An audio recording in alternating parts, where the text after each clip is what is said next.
What's going on, Dragons? Happy Friday, and welcome to episode 9 of the ErCast, your weekly Friday Night Magic Commander pre-show.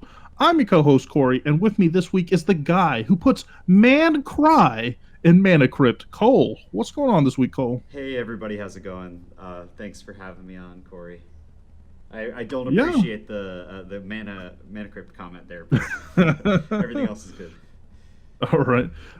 You Barbieheimered this week, is that correct? Yeah, we Barbieheimered. I actually saw Barbie for the second time, and I gotta say I liked it better the second time. Now I am And not, on a 1 to 10 scale, where would you put your kin fit at? Describe like depending on how much money I spent on Amazon, I would say it's a 10, but looking at the pictures, it was probably about an 8. And because the 8 stands for the 8-pack of your Gosling like abs that you have. Yeah, I've already lost them. I lost them right after the movie. Enough.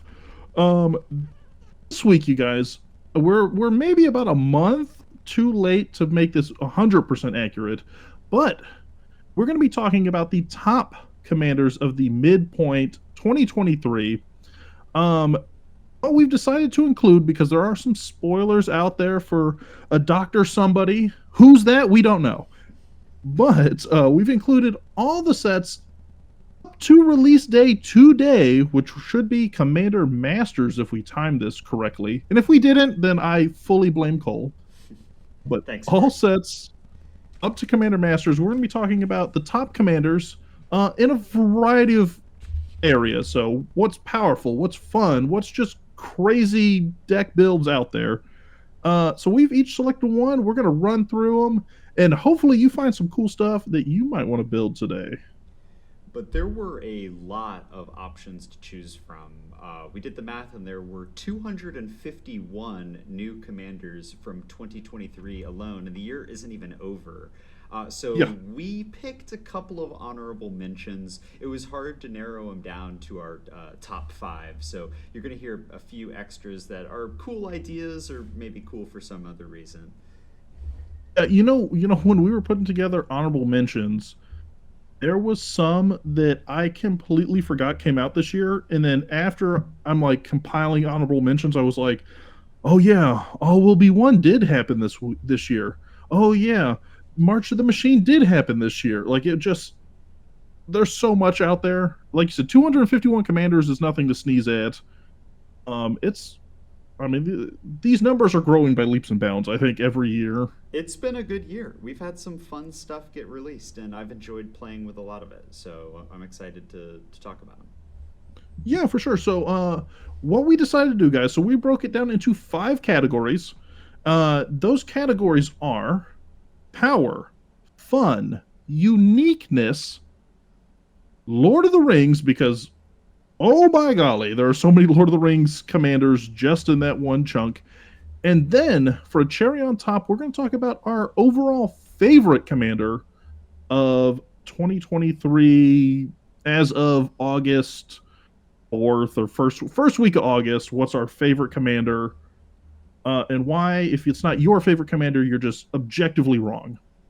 Right. But kicking it off, we're going to look at power first. So we do have, like Cole said, a couple honorable mentions for power, and we're going to give you a couple little notes on them before we get into the main stuff. So if you hear one that you really enjoy, we'll talk about it for 2 seconds.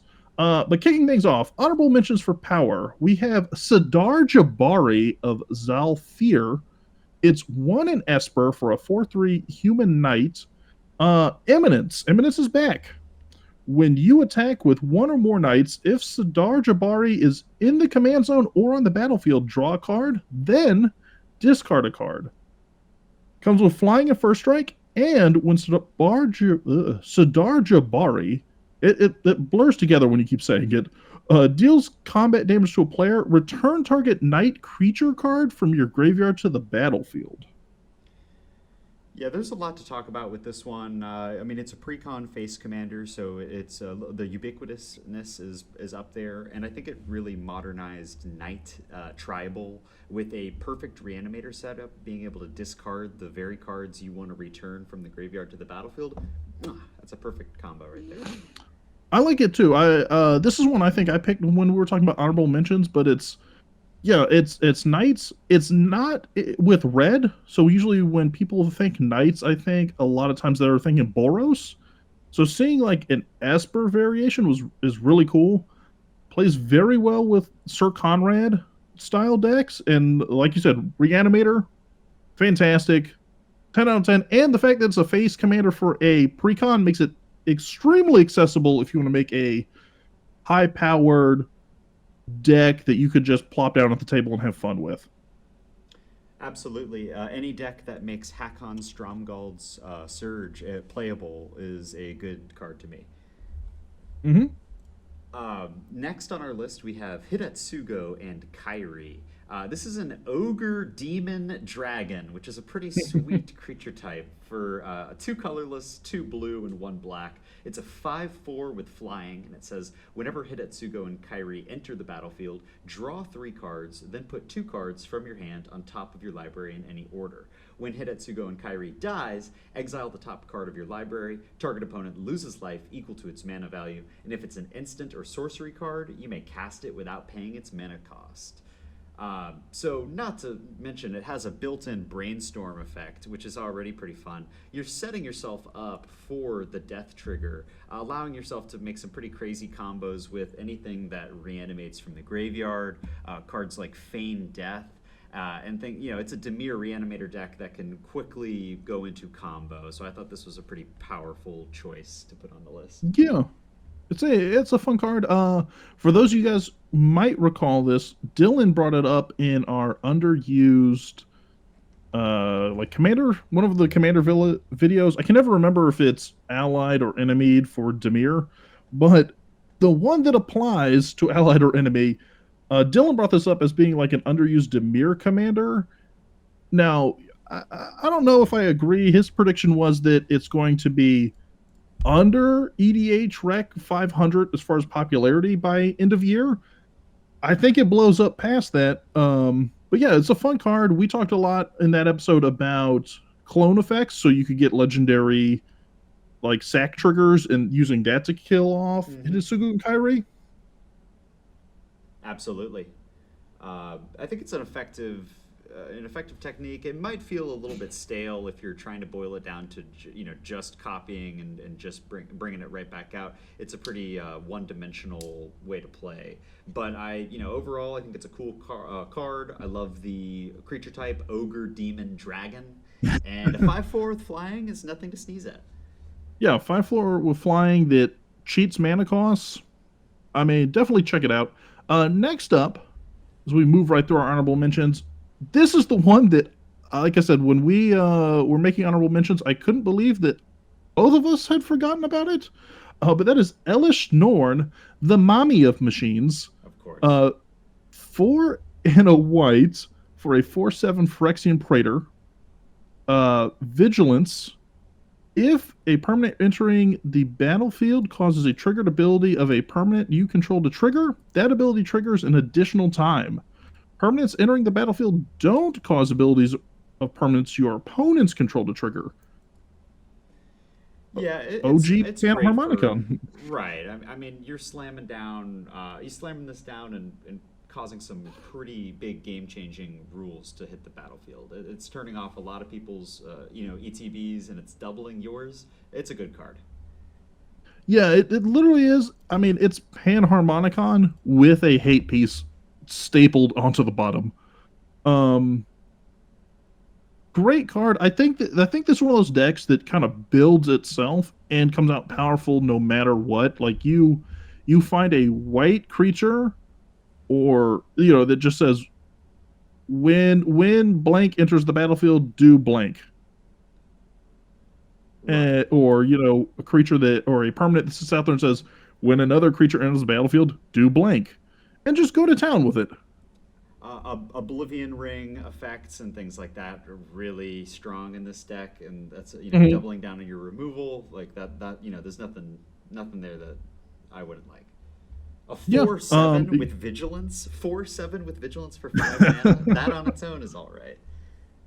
By the way, I didn't think about this. So if you guys are watching on YouTube, which maybe you are, maybe you're watching on Spotify, either way. But if you're watching on YouTube, I didn't think about this until just this exact moment, but the thumbnail I'm using for this video has this art as the background. And I don't know why, I just blanked on it until just right now, and I was like, oh yeah, that's why it looks familiar, because I was staring at it on my screen in Photoshop last night. We got one more honorable mention.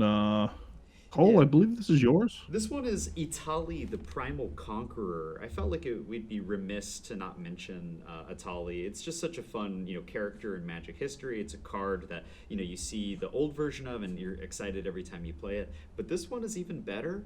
It's 2 red and 5 for an Elder Dinosaur, a 7/7 with Trample.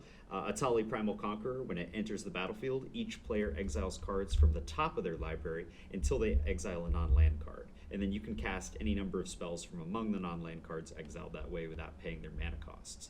It has a transform ability for 9 and 1 Phyrexian green that turns it into a 11/11 trample, indestructible, and basically toxic 11. But the Yeah, front side of it is strong enough as is. It's really powerful with cards like Food Chain, but it just kind of fixes that problem that you might have had with the original Atali Primal Storm, where you might whiff and get 4 lands. This is going to get you the cards immediately. You don't even have to attack with it. It's a fun card, and again, I think we'd be remiss not to talk about how freaking sweet this Elder Dinosaur is. Oh yeah. Well, and not to mention, I mean, the art is fantastic on both sides. Like both the front and back side have fantastic art. Um, but yeah, like you said, Atali, the OG Atali, is amazing. And now you've taken out the one downside that the OG Atali had, which was the whole, could hit land possibility. Mm-hmm. Well, guess what? No worries. It's all spells from here on out, baby. And then if you want to become the most hated person at your play group, after you've cast all their spells, you pay either 10 mana or 9 and 2 life, and you flip this sucker over and you just start going to town with an 11/11 trample indestructible infect poisoner, Yeah, it's hard to imagine something scarier than that. That's a fun creature. Yeah, I also really like the fact too that always wanted to build OG Atali. Mono red comes with its own restrictions. This one, you're moving into Gruul, so ramp does not become a problem very fast. Yeah, if you're playing with a couple of nice big mana rocks, you can try to get this guy out a little bit earlier and very quickly take over the game. Yep, but those are our honorable mentions in the power category. These are the ones that just narrowly missed the cut. We've got 2 that we're going to talk about here that show you why they narrowly missed the cut. So we've each picked one. We're going to talk about a little more at length, kind of go over how you might want to build these decks. And hey, like I said, this is power, so expect the gas to be present. Cole, why don't you kick us off? What is your top power pick mid-2023? Sorry. I thought I smelt a gas leak in here, but I'm talking about Ob Nixilis, the Captive Kingpin. This is 2 colorless, a black and a red, for a legendary demon. He has flying and trample, otherwise known as flample. And whenever 1 or more opponents each lose exactly 1 life, you put a 1/1 counter on Ob Nixilis Captive Kingpin. You exile the top card of your library, and until your next end step, you may play that card. This is a absolute sleeper, build. This is a card that can take over games very quickly with cards like Pestilence and Pyroclasm, which can easily wipe your opponent's boards of creatures, as well as build you a ton of card advantage with his exile effect. Getting the 1/1 counters is not negligible because this dude has Flample. He's getting through all your buddy's blockers and dealing some significant damage. The art's cool, the card's cool, and to only cost 4 for a 4/3 that grows on its own is pretty strong. Now, there's one card that I do have to mention with Ob Nixilis that I think takes it to the next level, which is All Will Be One, which is another new enchantment that is going to deal damage whenever a creature receives a +1/+1 counter. And because of Ob Nixilis's ability to gain counters whenever an opponent is dealt exactly 1 damage, you're looking at an infinite combo as long as you can start the damage train off. If you had something like Orcish Bowmasters, you'd also be able to do some selective 1 damage pings that just get a little bit stronger because of Ob Nixilis. Yeah, I think this is a great card. Like you said, well, Flample is nothing to sneeze at, right? Oh no. Flample is nothing to sneeze at. Flying is nothing to sneeze at. Flample is double nothing to sneeze at. Um, but yeah, first off, 1/1 counter strategies in Rakdos, not that common. There are a lot of exile-based synergy pieces you could put into a deck like this. A lot of, like, Prosper obviously comes to mind, things like that, where you can cast this spell from exile, do blank. Well, it's worth stating that Prosper himself has only 1 power, so he's going to be triggering your Ob Nixilis. Mm-hmm. Yeah, It's a and fun same card. thing in red. There's a bunch of, deal 1 life, like ping somebody for 1. Um, It doesn't I have to mean, be, but it has the potential to be a pretty combo-heavy deck.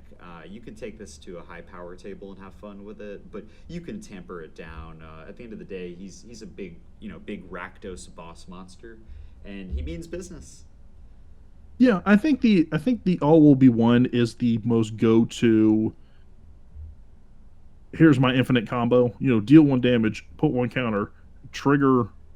All will be one. Deal 1 damage, put 1 counter, and it just you keep once the loop starts, it's pretty much game. It's undeniably a strong card, a powerful card, if you will. I do also really like the flavor text on this card, which is stranded on New Capenna without a spark. He faced 5 families out for blood. The Discussing the 5 different houses of New Capenna.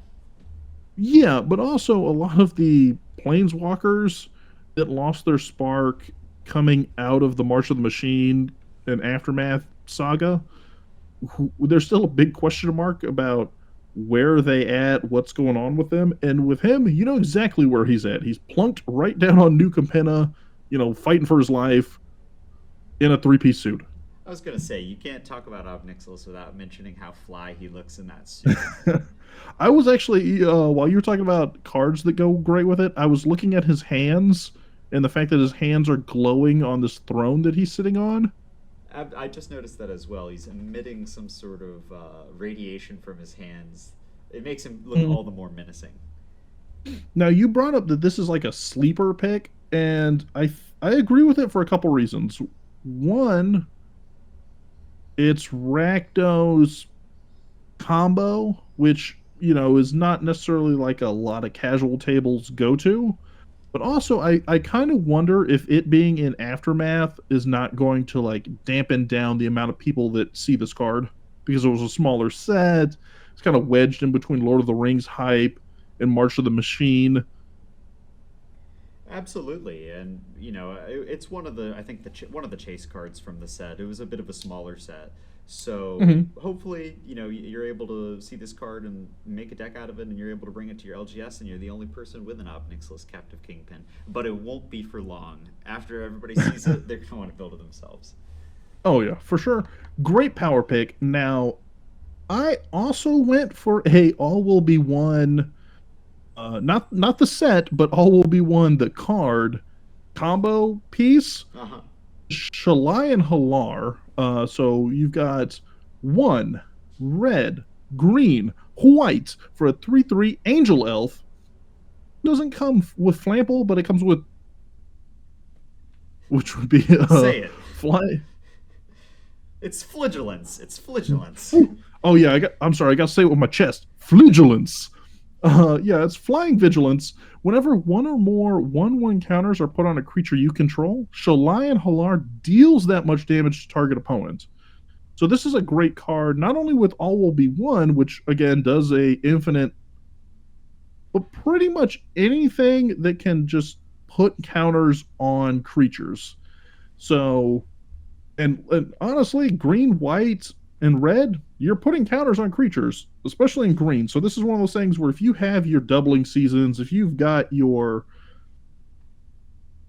I mean, let's be honest, pretty much anything in green. Uh-huh. The new Ozolith puts counters out on things. Even the old Ozolith, if you put a bunch of counters on it and then utilize those over and over again to other creatures, you're just dropping big bombs on people. Hardened Scales is another, very accessible combo piece.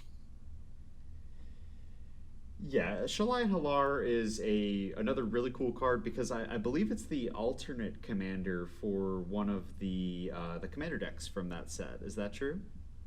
It is. It's the alternate commander for the Eight Palms. I can't remember what the exact name of the deck is, but it's the backup commander. I think it's backup matters or backup Right, right. or back right up or something. N- Whichever one it is. The commander Bright Palms that when it attacks and deals damage, it doubles 1/1 counters, which also would be a great fit in here. Uh, so yeah, it's really cool. It is a backup commander, so similar to what we talked about with Sadar and Sadar Jahari, Sabari, blah blah blah. Shalai and Halar is also very accessible, easy to find, Well, it's kind pretty of slept accessible. on. I gotta say, aren't you running Shalai and Halar as the alternate commander to that precon? I am, and I have to say it has pulled out pretty nice because even if you're not destroying people with the actual damage from Shalai and Halar, if you keep putting counters on Shalai and Halar, eventually you are going to have easily, 8/8, a 10/10, flying vigilance is a decent threat to have on board. I think it's awesome, and I love that they're giving the strong cards in the precons that can give you a little bit of space to upgrade your deck or take it in a different direction. And this is a commander that I think is going to see a lot more play as we get more and more support for 1/1 counters. Yeah. And I this is one of the few ones I would argue out of the I guess what team up commanders you would consider them, Uh because they're huh. not really partner commanders, but the team up ones. This is one of the ones where I really think the combination shines better than the two individuals. Absolutely. And the art Um, looks good too. Both Shalai and Halar look pretty sweet in that battle against some demons, yeah, Phyrexians. but yeah, have fun.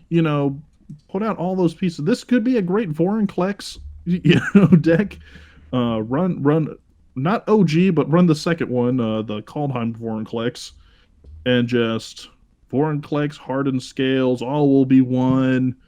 Put counters on whatever you want and just sling damage at people, which is always a fun time to have. Um, but that is our two picks for the most powerful commanders so far of 2023. Um, and if you disagree, you're obviously wrong.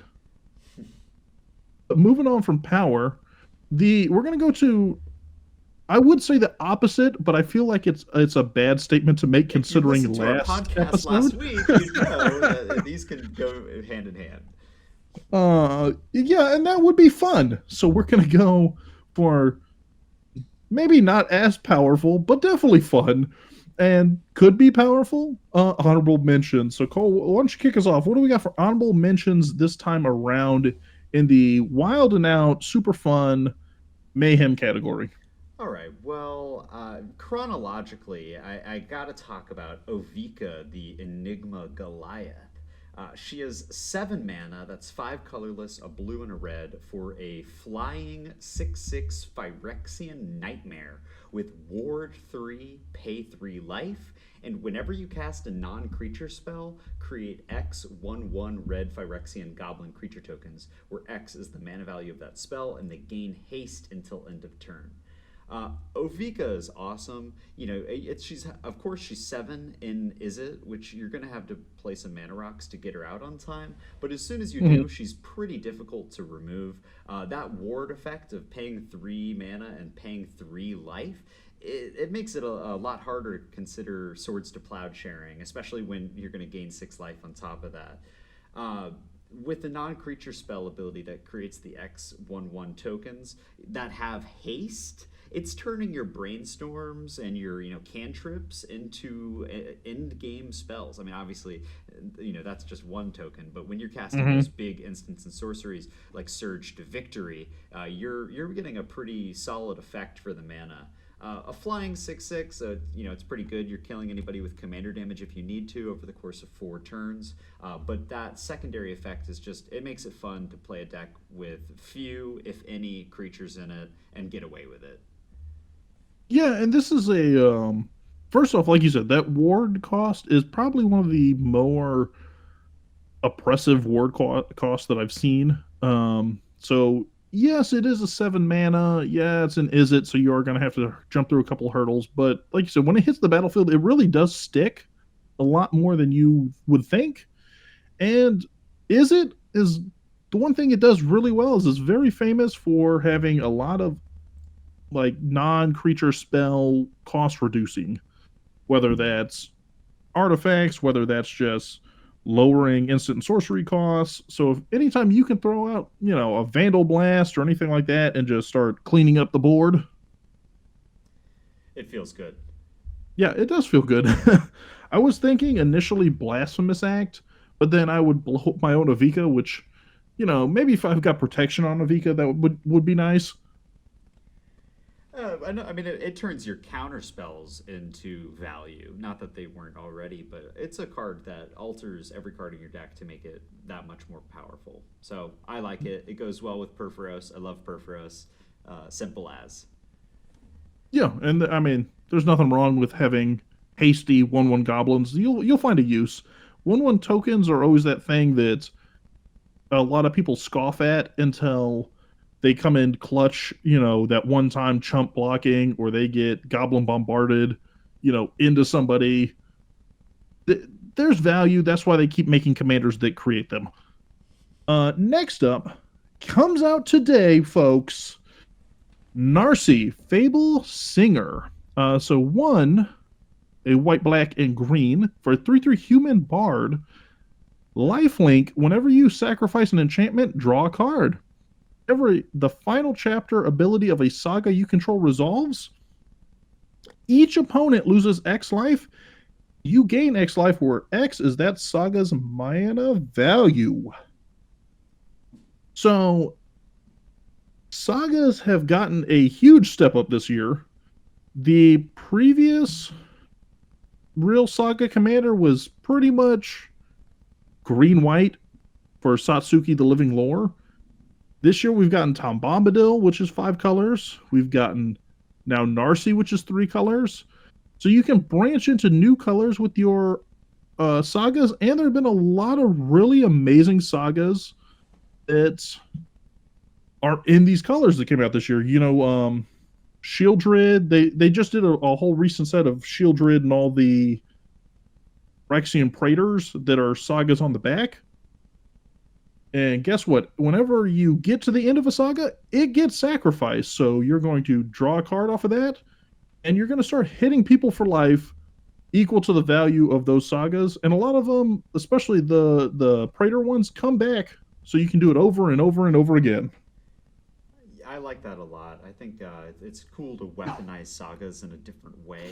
Some sagas that aren't the Praetors, which I do agree are very cool. Some sagas have interesting abilities that may have a hard time closing out the game. And so this gives you a payoff for it. It also is a pretty interesting Enchantress effect. Most Enchantress effects are, relying on cards entering the battlefield. There are a few that rely on enchantments hitting the graveyard. But to have another, sacrifice an enchantment and draw a card, that's pretty cool. I think that, they're taking some good design space in that because it makes a lot of those old school enchantresses, like Femaref Enchantress and things like that, a lot more viable. Yeah, for sure. And like you said, sagas have been one of those things that I won't say famously, but definitely have had a hard time kind of closing games. And this solves it by kind of giving your win con right there. Mm-hmm. Now, I will say my favorite saga of 2023 cannot be used in this, and that is There and Back Again, which makes the Smog That's a pretty good one. token. But don't worry, not to spoil too much, but we may be touching upon someone who could use it at some point. Now, next on our honorable mentions, I gotta talk about Gandalf the White. This is three colorless and two white mana for Gandalf. He's an Avatar wizard. He's a 4/5, and he's flashing in at instant speed on the end step before my upkeep. He allows you to cast legendary spells and artifact spells as though they had flash, and if a legendary permanent or an artifact entering or leaving the battlefield causes a triggered ability of a permanent you control to trigger, that ability triggers an additional time. This is a panharmonicon for ETBs as well as leave the battlefield effect, LTBs, and giving your stuff flash and mono white. It's a cool and fun mechanic that definitely has some breakability in there. Oh yeah, this is one of those things too that is going to only get better because Wizards is going to keep printing more and more spells and more artifacts down the line, and some of the best of those will have legendary. So definitely, there's going to be busted artifacts. There already are a lot of busted artifacts, and having more and more legendaries, it's going to happen. So this is definitely one of those things where it's strong now, and down the line, it's going to continue to get stronger. You know what might go pretty well in Gandalf the White? Joda. Elesh Norn, the Mother of Machines. Gandalf, Elesh Norn, Panharmonicon. Yeah, I can see it. And then you flash out an Esper Sentinel because it's an artifact creature. It's nonstop value. And you become the problem, which I don't know anyone has ever looked at mono white and gone, no, they're the problem. But there's our honorable mentions. Now, let's talk about the Let's Have a Blast Wild Ride that is our fun picks. So what I decided to go with is another backup commander from a precon because I'm pretty basic. I'm just a basic B word that we may or may not say on pod, maybe. But I went for Serdan the Shipwright. It's 3 and Simic, so 3 green blue for a 3/4 elf noble with vigilance. Vigilance, not that exciting. The exciting part is Secret Council. When Serdan the Shipwright enters the battlefield or attacks, each player secretly votes for a player.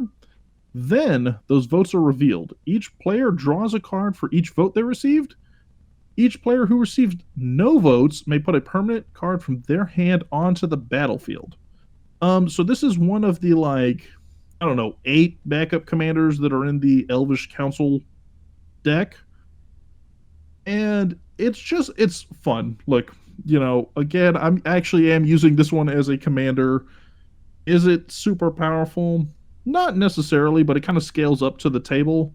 But what you're doing is you're playing a mini game at the table, and it's kind of like a mind game as well. So in layman's terms, how this works is it enters the battlefield or attacks, and you sit there and you're going to write out votes for each other. Now, if you think the player across from you is playing a big mana kind of deck where they want to get that big splashy permanent that is sitting in their hand out to the battlefield, you actually do want to vote for them so that they draw cards. Now, they may not want to receive votes because they want to get that large permanent out, or maybe they don't have a permanent and they want to draw cards, in which case they want people to vote for them. So there's its own little mind game of, do I make it seem like I want votes? That way I draw more and more cards? Do I make it seem like shouldn't vote for me so I can sneak a permanent out? Because again, if you get multiple votes, you draw cards for each one. So you could foreseeably draw 4 cards, sneak out, I don't know, a 9 mana Portal to Phyrexia. Well, we played a game with your Serdan the Shipwright deck a couple weeks ago, and I found that I was cheating large enchantments onto the battlefield. I was casting Thousand Year Storms, and even if you don't have something, you can at the very least put a land into play. I think it's a fun card that encourages, thought, and I like you said, it's a mini game within the game that makes it a lot of fun. Now you just got to remember to bring either some sort of token that represents each player, or a piece of paper and some pencil to write some stuff down, Yeah, because otherwise it's because you know, difficult to display who you secretly chosen. yeah, because I think when we were doing it, I just ripped up a piece of index card and gave everyone a pencil. But I think going forward, I definitely want to put, I don't know, like a small dry erase board or Infinite something tokens. where, yeah, I did think about that too. Was infinite tokens, not a sponsor, but I still love them. um, But it's I also got to good. mention the art is just phenomenal. The boat in the background, the painting on it just looks Mhm. so beautiful, and it really kind of reminds me of like, so it gives me some Legend of Zelda Wind Waker vibes. It's pretty good. Yeah, he does have like Sage from Wind Waker kind of vibe, Hmm. like not just in the garb, but also in the facial hair and everything. But yeah, I just love it. I don't know why. It's just scales to the table. Even if I'm losing, it's just sort of like make suboptimal attacks, to be honest with you, just to force us to vote again and again and again. Now, I got a question for you, Corey. Sure. This definitely has some political, or it feels like it has some political, options here, where you could ask Mhm. people to vote for you or ask them to vote for other people. But it states that each player secretly votes for a player. Does that Yes. kind of, do you think getting political, affects that at all, or what are the rulings on that? I mean, I'm never gonna say don't be political at the table because even if you're not playing a political commander, you can still curry favor or politic with other players, regardless of what your commander is. Still politic anybody at any time. Um, but yeah, you can definitely, I think, let's be honest, Simic has a lot of big mana creatures. So you could definitely politic people to not vote for you if you want to cheat something out. I think you're going to be more successful to politic people to vote for you, to be honest with you, to gain more card draw. Um, what I personally enjoy is if I want more card draw, you can vote for yourself. So you can always vote for yourself, guarantee that you're going to draw a card, and then kind of bluff people into thinking you've got something big in your hand when you really don't, and this curry more votes. The one downside to that, though, is if you all four votes, yeah, you're drawing four cards, but you're also letting them cheat out three permanents, which, like you said, could be lands, but they could also be something more hefty. Now, you're talking a lot about currying favor, but I'd like to talk about currying some flavor with my choice for the fun Oh commander, my god, that's the Rocco. cleanest segue. This is Rocco the Street Chef. He is Naya, that's a red, a green, and a white for another Hmm. elf, but this is an elf druid, who at the beginning of your end step, each player exiles the top card of their library until their next end step, or until your next end step. Each player may play the card exiled this way. Whenever a player plays a land from exile or casts a spell from exile, you put a 1/1 counter on target creature and create a food token. So not only does this curry favor, but it also is a pretty flavorful deck. Creating food tokens, especially after the Lord of the Rings drop, where food Hmm. tokens, got a massive synergy boost. This is a deck that allows everybody at the table to have a good time. If you're getting mana screwed or maybe mana flooded, hopefully you're exiling some gas off the top or exiling some lands off the top, and it feels good to kind of be involved on everybody's turn and allowing them to make better plays, even if those plays are actually helping you in the long run. Yeah, you know what I like about this too is Rocco, the original Rocco, Cabaret Caterer, was sort of like the quote unquote hidden commander because you could tutor out other cards from your deck. Right. This is and that was like a fun quirky build. This is also like a fun quirky build. And yeah, you can definitely tilt or break these effects so they're asymmetric towards yourself. But it's just, hey, let's all have some fun. We're all exiling stuff. Anybody can exile. Now, if you exile, yeah, I get a little bit more of a benefit in the sense of 1/1 counters and food. But yeah, it's a lot of fun, and food has definitely gotten a huge uptick in power and fun and flavor and everything this year. Definitely. Food tokens are artifacts, so you don't have to consider them as food tokens in Gain Life. You can even just play it as artifact synergy with cards like Reckless Fireweaver and things along those Mhm. lines. Anything that doubles tokens is going to be good for you. I mean, it's overall a very fun deck and a great place to slot in Uba Mask. I would, what's funny is what I was thinking, and I don't know how I would pull this off, but I kind of like, this is my new mission now, right? We're gonna take Rocco, take a bunch of food tokens, and then I want to find a way to convert those food. Like, if I can convert a food token into an egg, and then also have Atla Palani in this deck, Well, you just made yourself a Sunday breakfast. yeah. And then Atla Palani cheats out blank, and then we just go ham from there. But yeah, I think both of these are fun. I do think that I'll admit this. Rago is probably a better deck if you also want to win the game while you're at it. But they're both, hey, let's encourage the entire table to have fun and just have cross interaction and things of that nature. So It's cool Chef's that both of our Kiss. choices led to that direction. That I think we both see that that's a pretty fun part of the game when you're getting everybody involved and excited about stuff on your turn. Oh yeah, any like anything you can do, I think, as a player to get other people invested on your turn is definitely a win, because a lot of times games, especially with like newer players that maybe aren't running a lot of interaction, their games tend to be, I'm going to set up my board state and then I'm going to wait 3 turns until it comes back around and hopefully nobody's messed with my board.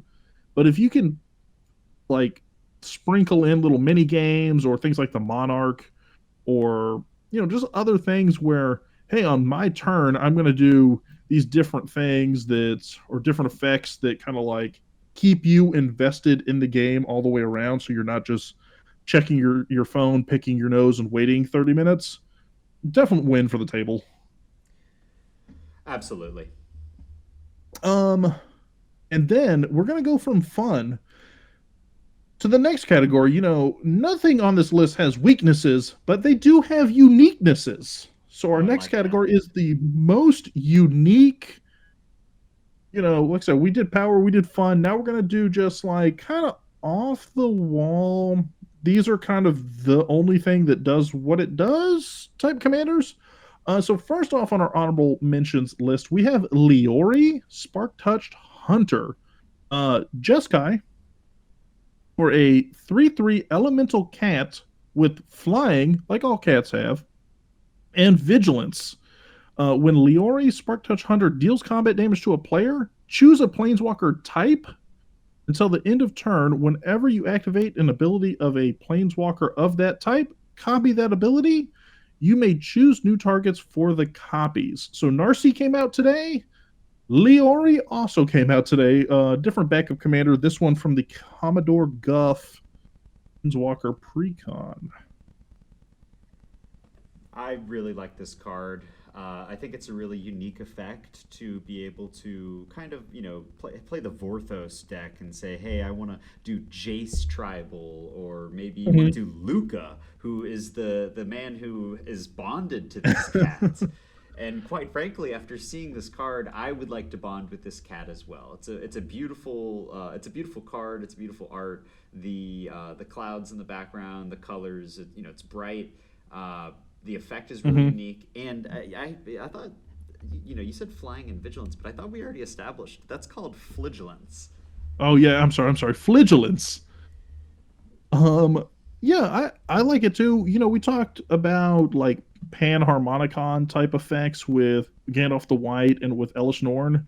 This is basically Planeswalker harmonicon, planes monicon.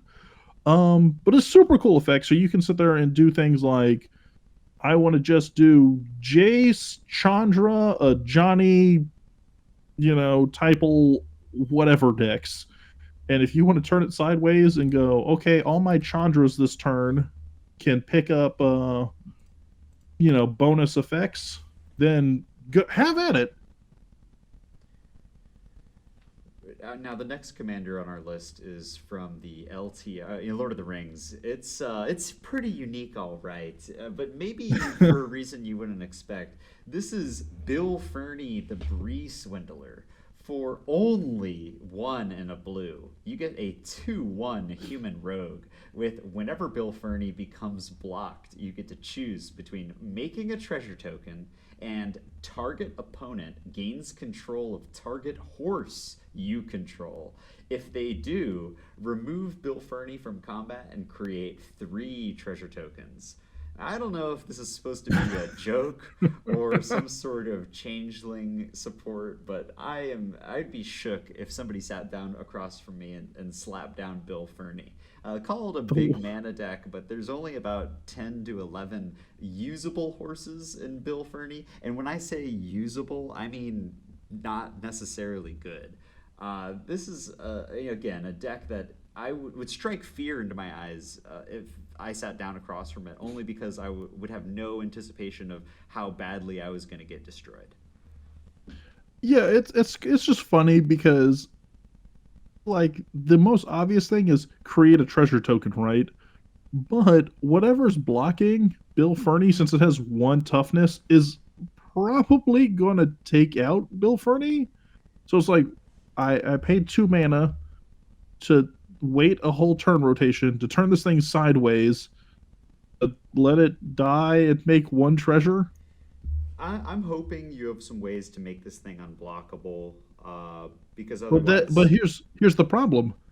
If you make it unblockable, he does not become blocked. So if you go Rogue's Passage, he does not become blocked. You can't do any of it. I'm frustrated just thinking about it, Corey. Let's move on. From one weirdo to another weirdo from Lord of the Rings, we're going to be looking at Tom Bombadil, or as I call him, Tom Bombadil. That's 5 colors for a 4/4 God Bard. As long as there are 4 or more lore counters on sagas you control, Tom Bombadil has hexproof and indestructible, which I guess we will call hexstructible, even though that sounds like he's super weak to hexes. Whenever the final chapter ability of a saga you control resolves, reveal cards from the top of your library until you reveal a saga card. Put that card onto the battlefield and the rest on the bottom of your library in a random order. This ability only triggers once each turn. So we talked about it before. Before 2023, there was one pure saga commander. Now, you could do sagas in generic Enchantress shells, and they worked. But finally, you have something that supports all 5, is saga specific. It is super hard to interact with because if you're building this deck just right, he's going to be hexproof and indestructible like 99% of the time. It's indestructible is a pretty strong combo that gets you through a lot of removal. Obviously, it's not going to get through, or it's not going to protect you from farewells and things that exile all creatures. But you might as well have a Voltron commander because hexproof, indestructible, and all the colors to make it unblockable. Oh, I am in on Tom Bombadil. Yeah, and then the fact that he replaces sagas, I mean, the best way for a saga commander to keep the ball rolling is to just replace the sagas. Yeah, I think he's quirky, he's cool. Now, the only frustration I have with this deck is the thought of having 20 sagas up and constantly up-ticking and down-ticking my lore counters sounds hellish. Hell on earth. Yeah, it does seem tedious. But I think we had to include him because when we're talking about unique things, granted, we did hear about him before Narcy. So this is, as far as like reveal, so this is the big saga commander of the year asterisk until Narcy was revealed. And like you said earlier, I think Narcy is going to go really well into Bombadil, and obviously not the other way around because Narcy only has Mhm. 3 colors. I think it's really Sure. nice that Tom Bombadil has all 5. When you're playing with sagas, you kind of have a limited card pool to begin with. You don't want to play Mhm. all the sagas. You want to play, your favorite, and so having the access to all 5 colors is going to make sure that you can cater your saga list to be everything you want it to be. Yeah, because there is, I think, like a go-to saga in just about every color at this point, at least as far as like things that are just so amazing. And having 5 colors is great because if you just take Narcy, I mean, you're losing red and blue. And I mean, red has what the Kiki Jiki one, like Fable of the Mirror Breaker, Exactly. and has the Smog there and back again one. Right there, that's two sagas that have to go in my saga deck, or it will like throw the thing in the trash. Now, real quick, I think we should just go over what There and Back Again does. In case you're not aware, it's a Lord of the Rings saga that your first lore step is going to allow up to 1 target creature can't block for as long as you control the saga and you get tempted by the ring. Step number 2 is that you search your library for a mountain card, put it onto the battlefield, and then shuffle. It's not just a basic mountain, it's any mountain. And the third and most epic saga end step is create Smog, a legendary 6/6 red dragon creature token with flying, haste, and when this creature dies, create 14 treasure tokens. Also, I love just another like side thing. I love the fact that they like kind of cheated Smog into this set because they did not get the rights directly for The Hobbit. So they prefaced it by putting him into a saga. Therefore, he was the story that Bilbo was writing, That's incredible. sneaking Smog into the set. But thus the honorable mentions. So you can only imagine how insanely unique what we both picked were. Cole, I think you have the weirdest one, so therefore, by default, you have to go first. All right, well, I'm talking about Sharky, Tyrant of the Shire. This is one of the most unique commanders I've ever seen. It's 2 and a blue and a black for a legendary Avatar Rogue. He's a 2/4, and he says activated abilities of lands your opponents control can't be activated unless they're mana abilities. Sharky, Tyrant of the Shire, has all activated abilities of lands your opponents control except for mana abilities, and mana of any type can be spent to activate Sharky's abilities. Now, this is a pretty. He's literally a landlord. And I think the effect is unique. You're not going to see too many activated abilities in a game of Commander that aren't mana abilities, but a really big, a classic ability that you've seen a million times is your classic fetch land. This turns Mhm. fetch lands into useless hunks of junk until it's out. He is a Avatar Rogue, which means you can take advantage of the epic equipment Cloak and Dagger, which gives an equipped creature +2/+0 and Shroud, and auto attaches to a rogue as soon as a rogue enters the battlefield under your control. And the last part of his ability, mana of any type, can be spent to activate Sharky's abilities. That it seems that this is kind of a new wording for this ability because it's intended to include colorless mana as a Mm. mana type. So this is relevant for some lands such as Seagate Wreckage that allow you to draw cards, but you have to activate them with colorless mana symbols. And sometimes you don't want to run colorless lands in your deck just because it can lower your consistency and make it difficult to cast things on time. Now, the other really cool thing that this shuts off is all of the channel lands from Neo Kamigawa, your Bosejus, your Otawaras. That's a activated ability from your hand. And so I believe that that's actually going to turn off channel abilities Mhm. of your opponents, which is just an interesting synergy there. I hadn't considered that the mana of any type because you're right. Older cards would have said mana of any color, which would have excluded things that would utilize like your wastes or things of that nature. But I do have one. We're talking about a unique commander. Can you pull off his unique pose in this artwork? Because that would be the most unique thing I've seen of this sucker. It's a power pose for sure. Yeah, yeah. High leg cross, holding an envelope with your middle finger and sipping on a cappuccino or tea. Yeah, yeah. It's a look. He's multitasking. But yeah, I this definitely has to fall into unique, I think, over fun or power because it's not necessarily powerful because it depends on what your opponents have, and it's also not necessarily fun because again, it depends on what your opponents have. So for every just amazing game you have, you could also have a miserable game, I think. You could play it with cards that change control of lands, but I agree with you. Overall, it's a pretty weird a weird commander deck. I figure if you're running a Dimir deck and you want to, if you play in a fetch land heavy meta, this could just be a cool way to shut your friends out of getting their triomes and things along that line. But Mhm. otherwise, it's the flavor win. It's you're playing Sharky. You're winning Now, this game. do you ever sack him? Like if they put out their fetch land, are you like, haha, Sharky is now my fetch land. I sacrifice Sharky and I search for an island. In a pinch, you might have to. This is my 4 mana fetch land.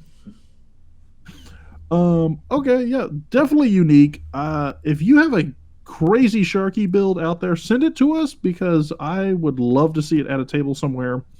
Uh, I went for another unique commander of my own, which is Vishgraz, the Doom Hive.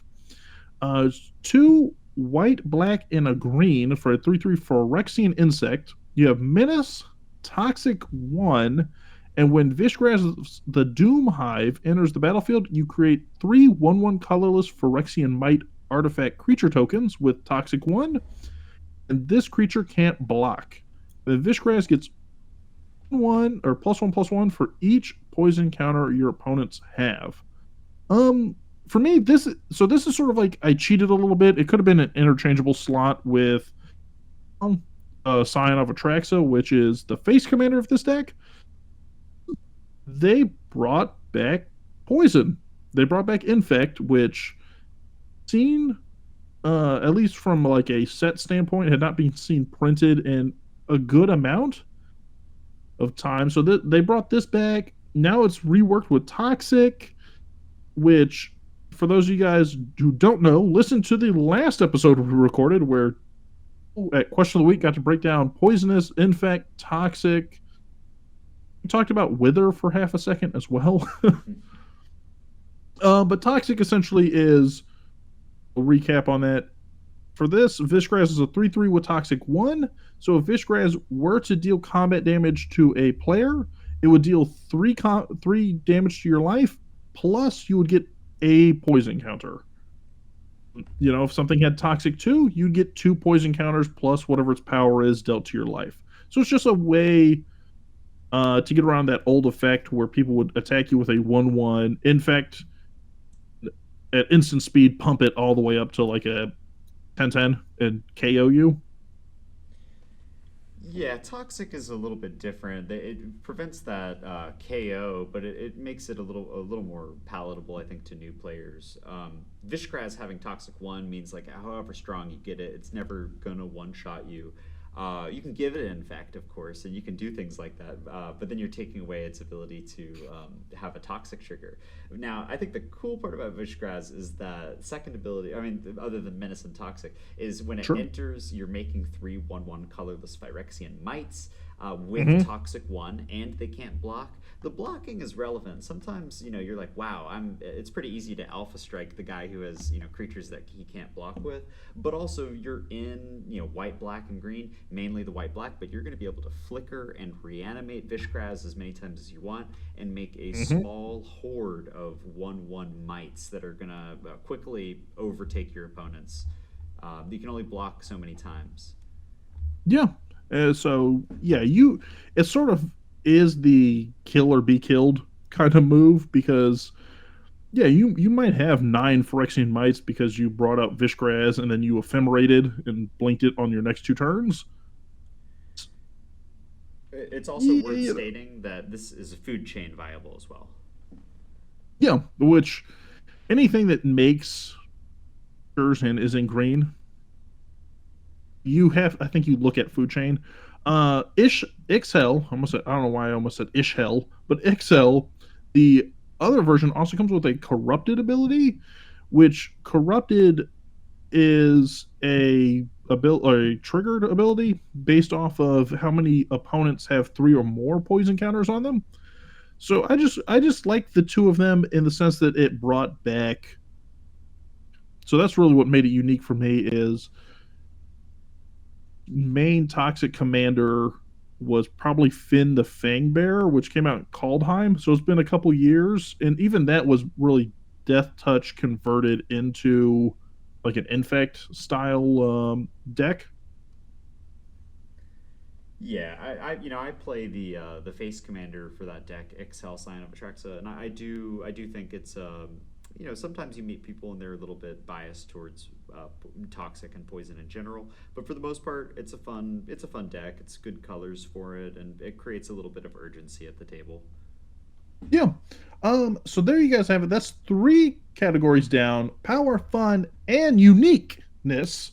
We're gonna go ahead and take a quick break, grab some water, re-energize ourselves down for the next 2 categories, which are going to be Lord of the Rings and, of course, our favorite commanders mid 2023. So sit tight, hold on for half a second. We'll be right back, and we're going to be throwing even more amazing 2023 legendary creatures at you. Sweet. Welcome back, everybody. Thanks for sticking with us. We're just about to get into our next category of choices. This is the Lord of the Rings category. The set so big we had to make it its own category here. There were just so many fun options. We didn't want to leave anybody out. So we have a couple of honorable mentions for you. Corey, kick us off. Yeah. All right. So first off, got like Cole said, such a huge set had to make its own category. Honorable mentions. So we have Shalub the Dreadweaver, not the one you were thinking of. Pull the fast one on you. For 3 and a black, it's a 3/3 spider demon. Whenever a non-token creature an opponent controls dies, exile it. Then for 2 and a black, you can put a creature card exiled with Shelob into its owner's graveyard. Put 2/1/1 counters on Shelob and draw a card. Then for X, 1 and a black, put a creature card with mana value X exiled with Shelob onto the battlefield tapped and under your control. Ooh, that's a lot. That's a lot right there. You're knocking out other people's creatures. You got the opportunity to reanimate them for your own good. You've got the opportunity to, just put counters and draw cards. It's a versatile card. I love it as graveyard hate, exiling creatures that die. That's a Mm-hmm. pretty great way to repeat people, or to keep people from repeating creatures, with their Marin deck or anything along those lines. Spore Frog, it stays dead. But to have the versatility of being able to give creatures exiled with Shayla back to their owners in exchange for a card and 2/1/1 counters, it means that you can pick and choose what you keep exiled and what you use for resources. The second ability there, where you can reanimate a creature for a decent amount of mana, is that's a pretty strong ability as well, because you're playing mono black, so you might have an issue, dealing with enchantments or dealing with artifacts, and Shelob is going to get you that reclamation sage, and it's going to get it to you good. So you're going to have answers for questions you didn't even know you were asking. Yeah, this is sort of like I'm now playing in all colors because if you go, oh man, black's going to struggle with land ramp. Well, guess what? If you're playing somebody in green, they go ahead and bring out their Sakura Tribe Elder or whatever it is. Guess what? You can now get your own Sakura Tribe Elder and go get your own lands. But yeah, I like it. It definitely, like you said, gives you a ton of answers. If you're playing anybody with creature heavy decks on the other side of the table, then you are not going to be upset by having this out in your command zone. it's worth mentioning as well that that second, I mean, each of the abilities are at instant speed, but you can the creature coming in tapped is almost negligible because you can use this ability on the end step before your turn and get that creature tapped, and then it's just going to untap on your upkeep. Yeah. Now, Next on the honorable mention list. it's going to be the Lord of the Nazgul. This is 3 and a blue black for a 4/3 flying Wraith Noble. With Wraiths you control have protection from Ring Bearers, and whenever you cast an instant or sorcery spell, create a 3/3 black Wraith creature token with Menace. Then, if you control 9 or more Wraiths you control have base power and toughness 9/9 until end of turn. Now, this is kind of similar to Ovika in that you're using your instants and sorceries to create tokens, but these tokens are not 1/1s with haste. They're in fact 3/3s with menace. You can do the same thing that we talked about with Ovika. You can cast spells and get these on other people's turns and create some instant blockers. But Wraiths do have some synergy with other Lord of the Rings cards, primarily the Nazgul, which are going to create you a pretty strong board presence after casting a couple brainstorms, ponders, ops, that sort of thing. Now, the protection from Ring Bearers ability, it could be relevant if you're playing with people who are also running Lord of the Rings decks or have those sort of mechanics in their deck. But you're going to find that this is the secondary ability to the instant and sorceries creating the 3/3s. Now, if you were going to make this deck yourself, are you going more Wraiths with Nazgul and stuff, or do you go more Dimir Spellslinger? Well, as you know, I know I talk about it seemingly every podcast. I have a Dimir Spellslinger deck in the form of the Scarab God that uses instants and sorceries to fill graveyards and takes things out of them. I think that this would be a really good shell to run around the Lord of the Nazgul. We're just trying to mill out your opponents and use a lot of cantrips and card advantage tools while creating a board that's eventually going to turn into 9/9s with menace. So you can throw anything in there. I could almost see this too being like a fun Nazgul reanimator kind of deck, where you've got your Nazgul in the graveyard, you cast like a reanimate or those lines, bring it back out, and then because you cast a spell, you get another Wraith, and kind of snowballing from there. Absolutely. I think the Nazgul are perfect fit into this deck as well. They have 9 individual arts. It's overall, it's the perfect, slot for Lord of the Nazgul. It's in the name. And also one of the near misses on my favorite commander category, spoiler alert. But next up on our honorable mention list is Aragorn the Uniter, which is kind of, I think, a funny title considering all the dissension caused in the Magic community over Aragorn. But red, green, white, and blue, everything except for black, you get a 5/5 human noble. Whenever you cast a white spell, create a 1/1 white human soldier creature token. Whenever you cast a blue spell, scry 2. Whenever you cast a red spell, Aragorn the Uniter, 3 damage to target opponent. Whenever you cast a green spell, target creature gets +4/+4 until end of turn. Whenever you cast a black spell, you're in a different deck because that's the one color you don't cast. So you do have, I mean, let's discuss the elephant in the room here, right? This is non-black Kenrith, right? Right.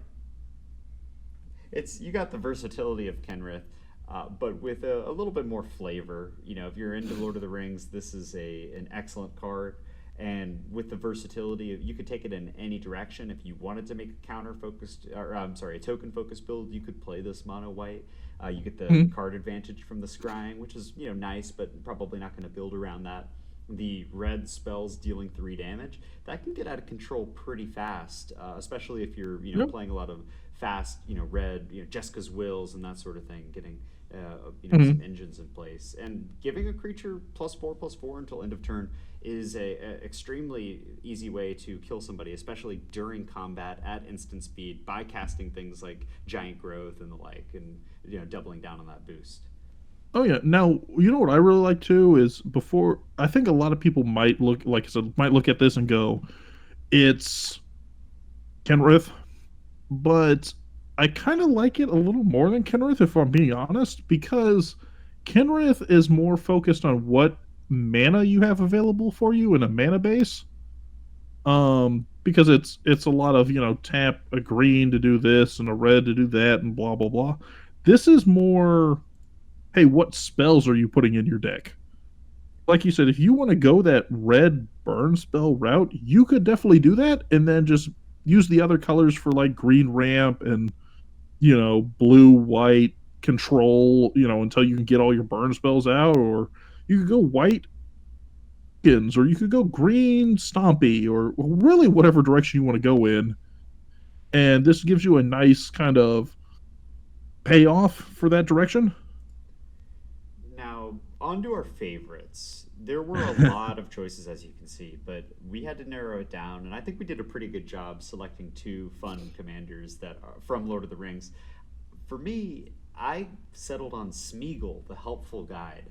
This is one, a black and a green for a 4/2 halfling horror. That's right, 3 mana for a 4/2. At the beginning of your end step, if a creature died under your control this turn, the ring tempts you. And whenever the ring tempts you, target opponent reveals cards from the top of their library until they reveal a land card. Put that card onto the battlefield tapped under your control, and the rest into your graveyard. Now, I played against this deck. One of my buddies runs it a lot, and it was just such a fun experience and such a fun way to get into the Lord of the Rings flavor. You're actually doing a lot of the ring tempting effects, whether that's through the Nazgul or through several of the instants and sorceries that have the ring tempts you tackled onto the end of it. You're trying to get tempted by the ring every turn.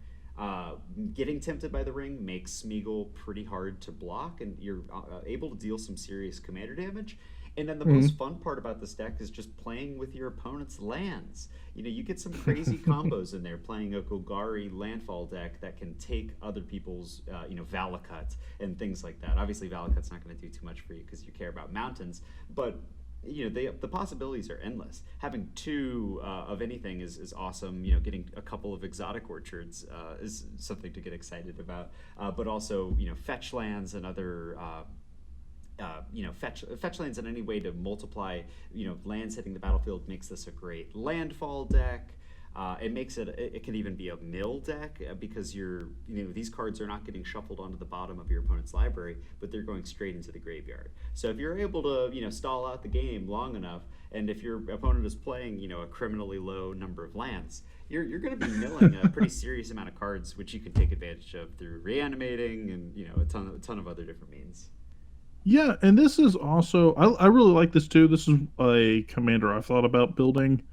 Um, because it's also weirdly easy to make it go infinite if you want to go the mill route. So one of the cards I see a lot of people run with this is I think it's Dunedain or Dundane Rangers, which is 4/4 with landfall, and then whenever a land enters the battlefield, the ring tempts you. So the combo I see a lot of people play is like you get like a Scoot Swarm kind of setup. So the land enters the battlefield, Scoot Swarm comes out, makes an insect. You make that insect your ring bearer to trigger Smeagol, and then you also have some kind of like instant speed sack outlet. So then you keep sacking the ring bearer. So every time a land enters, it tempts you again. You make a ring bearer, you sack it. Since the ring tempted you, you keep milling, and eventually you mill everyone out. It's like a very pseudo simple 4 card combo. Hopefully, I At that explained it point, yeah, correctly. I think you Yeah. explained it well. It's a 4 card combo. If you're able to assemble that, which you very well might be with your tutors and your creature tutors in both black and green. Uh, Mhm. but overall, I think Smeagol is a very fun, unique take on landfall, and I just love getting my grubby fingers on other people's cards. Yeah, it's also great because when I first saw it, I wasn't even considering mill. The mill came from meaner people that I've interacted with online. Me. My first thought was like, oh, Golgari ramp. Tell me more. With other people, other people's ramp. Excuse me. Yeah, I think that's a great card. What I went with is sort of the opposite, which is like I would argue, a generic hate piece at some point, which is white and a black for a 2/1 halfling rogue named Lotho the Corrupt Sheriff, or Sharif if you're pronouncing it as it's spelled. Whenever a player casts their second spell each turn, you lose a life, you create a treasure token. It's that simple.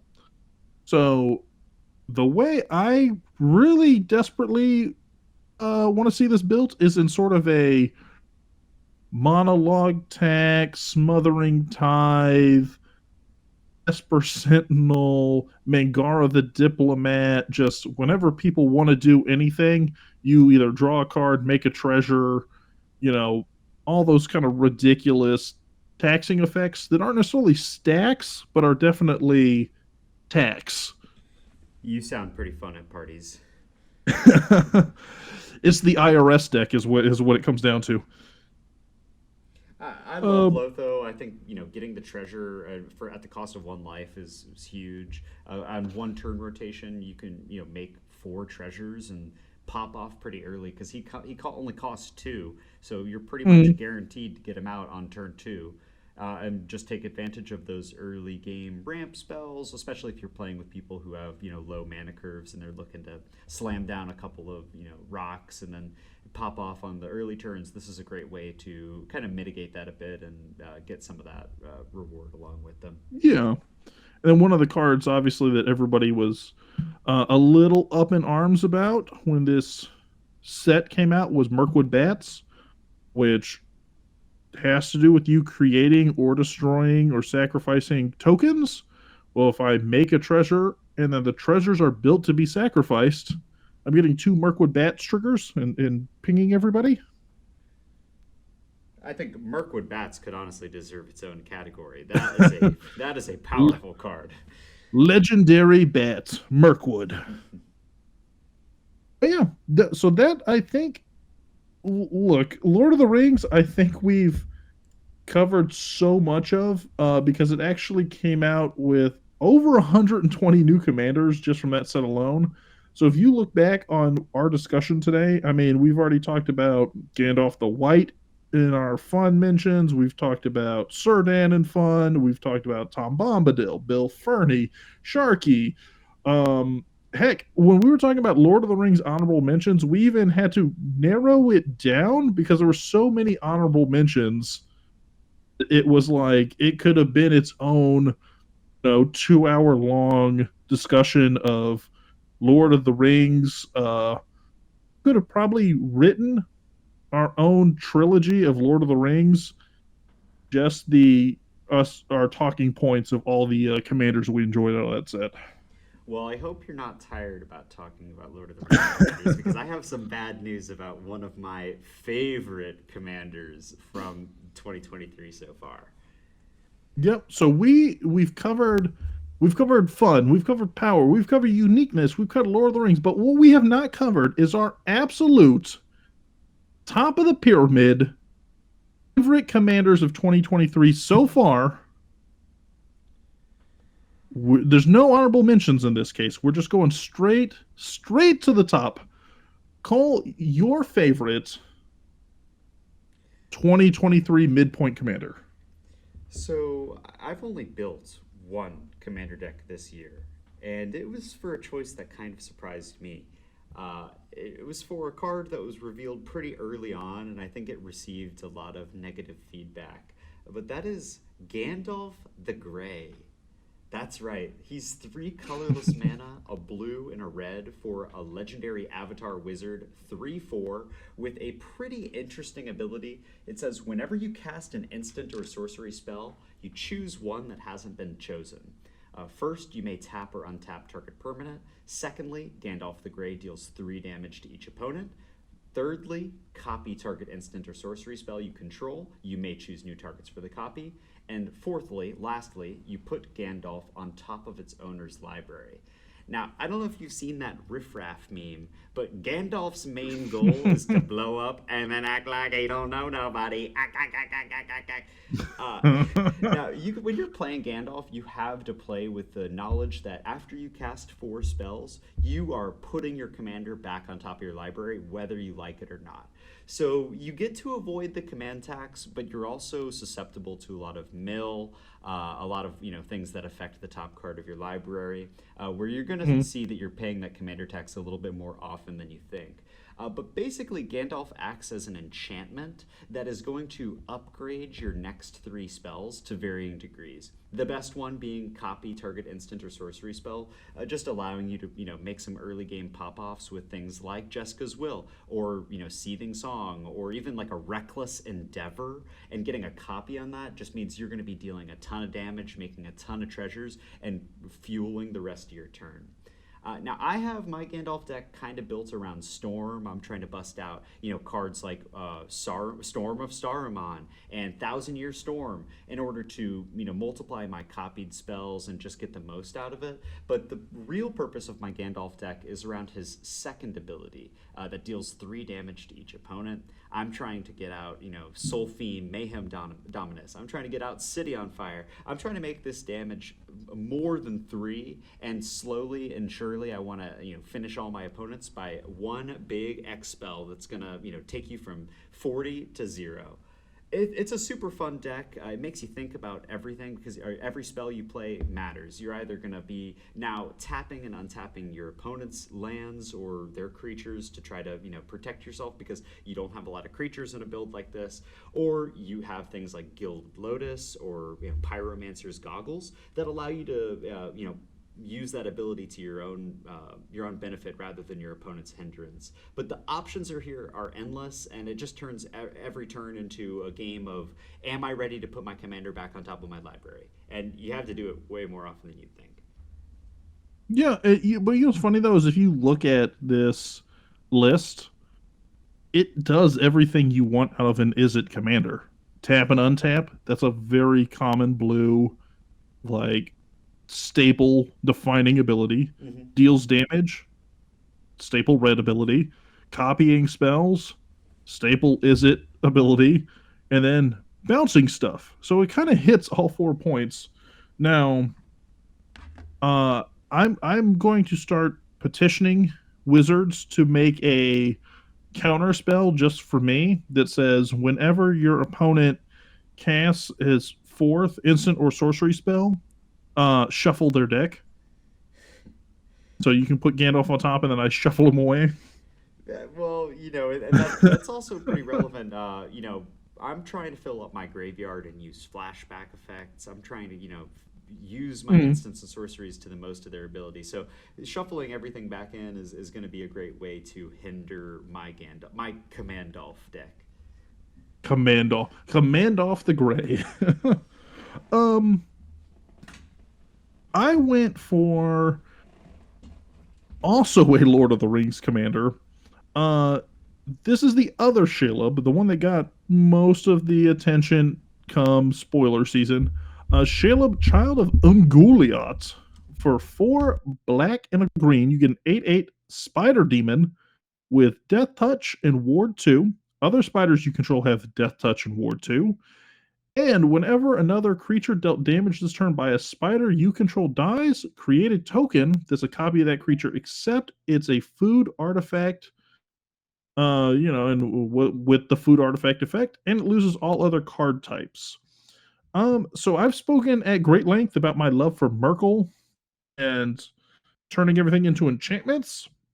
This is essentially the same thing, except I'm turning them into artifacts, and specifically food artifacts, which let you gain life. So it gives you a little bit of a life gain synergy. You can always put things in here like Academy Manufacturer to also make treasure and clues and all that stuff at the same time. And you're also getting all those abilities. And I mean, honestly, just having a whole board of Death Touchers that also have Ward 2 is nothing to sneeze at. Like, it's a many a deck have been built around Death Touch Swarm. Yep. But there you guys have it.